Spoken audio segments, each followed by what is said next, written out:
Dishwasher viral matapos dumating sa trabaho na sakay ng isang luxury car. Ang babae nagtatrabaho umano para mawala ang boredom. Kadalasan ay maagang gumigising at bumabiyahe mga empleyado dahil bukod sa mismong trabaho, sa kalye pa lang ay nakikipagsapalaran na sila para maagang makapasok. Pero ang dishwasher na ito sa China, maswerte na may tagahatid papunta sa kanyang trabaho. Pero hindi lang ito basta-bastang sasakyan dahil ang service niya, isa lang namang luxury car. Kung paano nga ba ito nangyari? Eto.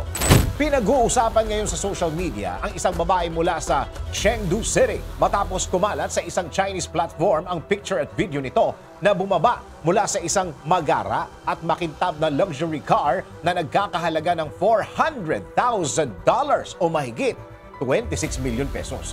Kitang-kita sa video ang simpleng kasuotan ng babae na pink polo shirt, black pants, bota at apron. Kung bakit? Ito ay dahil isang dishwasher ang babae at hatid sundo siya ng nasabing sasakyan kapag papasok at uuwi mula sa trabaho. Pero bakit nga ba nagtatrabaho pa ang babae kung afford naman ito na makabili ng sasakyan at mamuhay ng komportable? Ayon po sa ulat, hindi pera ang dahilan kung bakit nagtatrabaho ang babae, kundi dahil bored na umano ito sa kanilang bahay at naghahanap lang naman ng mapagkakaabalahan. Kung ang iba ay kinatatamaran ang paghuhugas ng mga pinagkainan, ibahin po ninyo ang babaeng ito na hindi raw kumpleto ang araw niya kung hindi siya maghuhugas ng mga pinggan. Ang trip na ito ng babae, suportado naman daw ng kanyang anak dahil wala itong magawa para pigilan ang kanyang nanay.